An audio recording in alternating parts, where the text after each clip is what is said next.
శ్రీమాత్రే నమ. జయ గురు దత్తాత్రేయ నమ. ఈ వీడియోలో మనం తులారాశి వారికి జనవరి 4వ తారీఖు నుంచి 10 మధ్యలో జరగబోయే వార ఫలాలు పరిశీలించినప్పుడు ఈ వార ప్రారంభంలో ఒక గొప్ప విచిత్రమైనటువంటి గ్రహస్థితి ఏర్పడడం జరిగింది. ధనుసు రాశిలో అంటే తులారాశి వారికి 3వ స్థానంలో 4 గ్రహాలు సంచరించడం జరిగింది. అలాగే 9వ స్థానంలో గురుగ్రహం. అంటే వార ప్రారంభంలోనే మీకు ఒక గజకేసరి యోగం ప్రారంభమైంది. ఈ యోగ ప్రభావం ఎలా ఉంటుందంటే మీకు అంటే తృతీయ దశమాధిపతుల మధ్య ఏర్పడిందన్నమాట ఈ యోగం.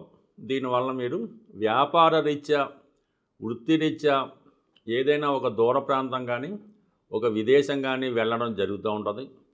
లేదా ఏదో ఒక పుణ్యక్షేత్రం దర్శించడం, మీకు ఎవరైతే విద్య నేర్పారో, మీకు ఎవరైతే తండ్రి సమాన వ్యక్తులు ఉన్నారో వారిని కలుసుకోవడం కానీ, వారితో కలిసి మీరు ఏదైనా ఒక ప్రయాణం చేయడం కానీ జరిగే అవకాశం ఉంది. ఈ ప్రయాణంలో కొన్ని ముఖ్యమైనటువంటి విషయాలు మీకు తెలుస్తాయి. కొంత జ్ఞానోదయం కూడా రావడం జరుగుతూ ఉంటుంది. అలాగే ఇదే సమయంలో మీరు కొత్త వ్యాపారానికి కానీ కొత్త వృత్తిలో చేరడానికి కానీ కొన్ని కీలకమైన నిర్ణయాలు తీసుకోవడం జరుగుతూ ఉంటుంది. ఇది విద్యార్థులకి చాలా గొప్ప అవకాశాన్ని ఇవ్వడం జరుగుతూ ఉంటుంది. మీరు ఎందులో అయితే సీటు కోసం ప్రయత్నిస్తున్నారో, ఏ యూనివర్సిటీలో చేరదామనుకున్నారో అటువంటి యూనివర్సిటీలోనో ఆ ప్లేస్లోనో మీకు ఒక సీటు లభించే విధంగా కొన్ని మార్గాలు మీకు తెలియడం జరుగుతూ ఉంటుంది. అలాగే కొంతమంది స్నేహితుల సహకారంతో మీరు ఏదైనా ఒక కొత్త ప్రాజెక్టు ప్రారంభించాలనే మీ ఆలోచన నెరవేరే అవకాశం ఉంటుంది. అంటే తృతీయ భాగ్యాధిపతుల మధ్య ఏర్పడిన పరివర్తన, ఇది ఎక్కువగా 3వ స్థానం అన్నది దగ్గర ప్రయాణాలు చెప్తూ ఉంటుంది. మీలో ఉన్నటువంటి ధైర్యం, మీరు చేస్తున్నటువంటి మార్పులు, అలాగే కొత్త ప్రయత్నాలు, మీ యొక్క యాంబిషన్ కూడా 3వ స్థానం బట్టే మనకు తెలుస్తూ ఉంటుంది. 9వ స్థానం అన్నది ఏంటంటే అది దూర ప్రాంత ప్రయాణాలు, ఉన్నత విద్య, అలాగే అదృష్టం కూడా 9వ స్థానం చెప్తూ ఉంటుంది. ఈ 3, 9 మధ్య ఎక్స్చేంజ్ ఏంటంటే గతంలో మనకి రాదు అనుకున్నది, అది ఉద్యోగం కానీ, పెళ్లి సంబంధం కానీ, ఒక పదవి కానీ, లేదంటే ఒక అవకాశం కానీ ఈ సమయంలో మీకు వెతుక్కుంటూ రావడం జరుగుతూ ఉంటుంది.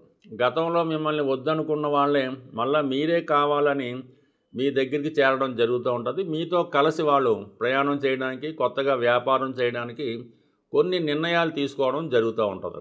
బట్ ఏదైనా కొన్ని కొత్త అవకాశాలు ఈ రాశి వారికి రావడం జరుగుతూ ఉంటుంది. అలాగే ముఖ్యంగా స్త్రీలకి ఇది గొప్ప అవకాశంగా మనం చెప్పచ్చు.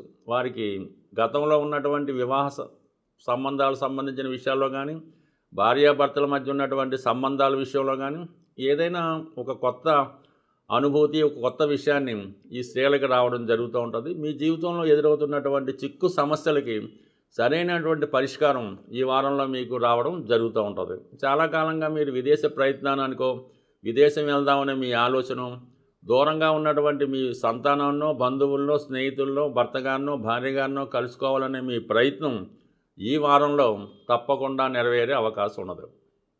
అయితే ఈ తులారాశి వారు ఎక్కువగా ఈ సెలబ్రిటీ రంగానికి చెందిన వారై ఉంటారు.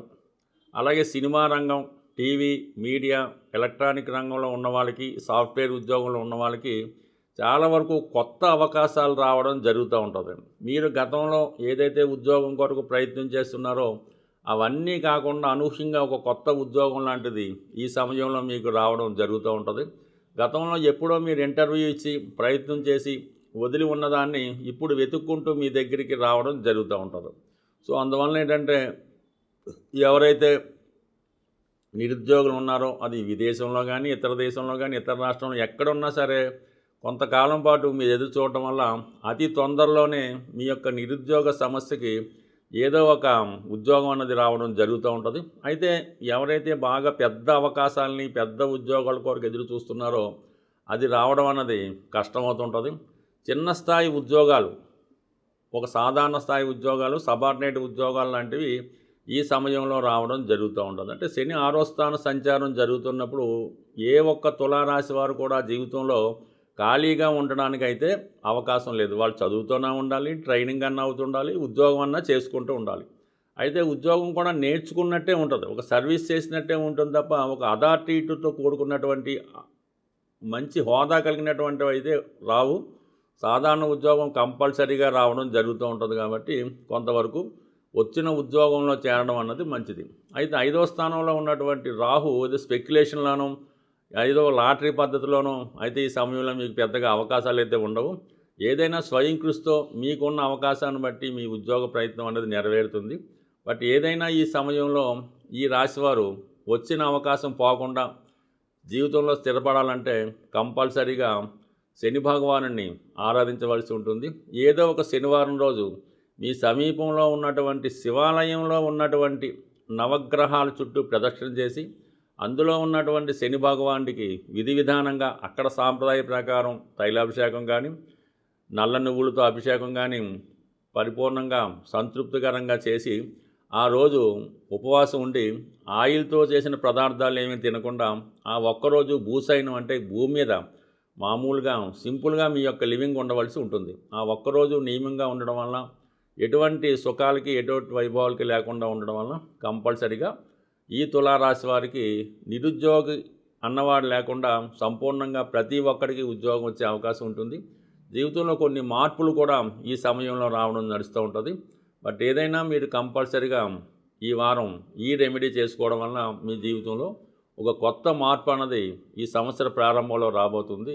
జ్యోతిష శాస్త్రానికి వాస్తు శాస్త్రానికి కంప్లీట్గా ఒక అవినాభావ సంబంధం ఉంటుంది.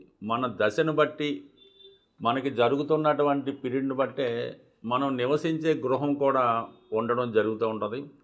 అది కోయిన్సైడ్ అవుతూ ఉంటుంది. సర్వసాధారణంగా మీరు సొంత గృహం మీకు ఏదో ఊర్లోనో వేరే స్టేట్లోనో వేరే రాష్ట్రంలో ఉంటుంది. మీ యొక్క సొంత గృహం మీ తండ్రి గారిదో తాతగారిదో మీకు వారసత్వంగా అందులో హక్కు ఉంది అనుకుందాం. మీరు వేరే సిటీలో ఈవెన్ అమెరికాలో కానీ ఆఫ్రికాలో కానీ హైదరాబాద్లో ఎక్కడున్నా సరే మీరు ఒక ఇల్లు అద్దెకి తీసుకోవడం జరుగుతూ ఉంటుంది. కేవలం మీ సొంత గృహంలో ఎటువంటి వాస్తు దోషం ఉంటుందో అదే వాస్తు దోషంతో ఉన్న ఇల్లు మాత్రమే మీకు దొరుకుతుంది అద్దెకు ఉండడానికి. లేదు మీరు కొనుక్కోవాలన్నా కూడా అటువంటి వాస్తు దోషం ఉన్న ఇల్లే మీకు కుదరడం జరుగుతూ ఉంటుంది. ఎక్కువగా వాయువ్య దోషం ఎవరికైతే వారి గృహంలో ఉంటుందో వారు నివసిస్తున్న గృహంలో కానీ కొంటున్న గృహంలో కానీ అదే వాస్తు దోషం అన్నది కంటిన్యూ అవ్వడం జరుగుతూ ఉంటుంది. సో ఇది ఎక్కువగా ప్రస్తుతం ఉన్నటువంటి ఈ పిల్లలకి ఈ పెళ్ళిళ్ళు, అలాగే వాళ్ళ ఉద్యోగాలు, అలాగే విదేశ ప్రయత్నాలు, విదేశంలో ఉండడం, అక్కడ ఉద్యోగం లేకపోవడం, ఇవన్నీ కూడా మీరు నివసిస్తున్నటువంటి గృహంలో ప్రధానంగా ఉన్నటువంటి నైరుతి మరియు వాయువ్య దోష ప్రభావం వల్ల సరిగ్గా మీ యొక్క అమ్మాయినో లేదంటే మనం ఏదో అనుకుందాం, మీ ఇంట్లో ఒక ఆడపిల్ల ఉంది, బాగా చదివించారు, డిగ్రీ పూర్తయింది, ఉద్యోగం వచ్చింది, ఒక 2 సంవత్సరాలు ఉద్యోగం చేస్తుంది. మీరు ఒక పెళ్ళి ప్రయత్నం చేసి అమ్మాయిని అడుగుతారు, ఏదో చూడమంటుందో చెప్తుంది. మీరు ఈ ప్రయత్నం చేస్తుండగానే సడన్గా ఏదో ఆఫీసులో ఎవరు ఇష్టపడుతున్నారో మేము ఆ పెళ్లి చేసుకోవాలని అనుకుంటున్నామని చెప్పడం జరుగుతూ ఉంటుంది. ఇది ఎటూ తేల్చుకోలేక సందిగ్ధ పరిస్థితి, మీ మాట వింటున్నట్టే ఉంటుంది, మళ్ళీ ఈ విధంగా రావడం జరుగుతూ ఉంటుంది.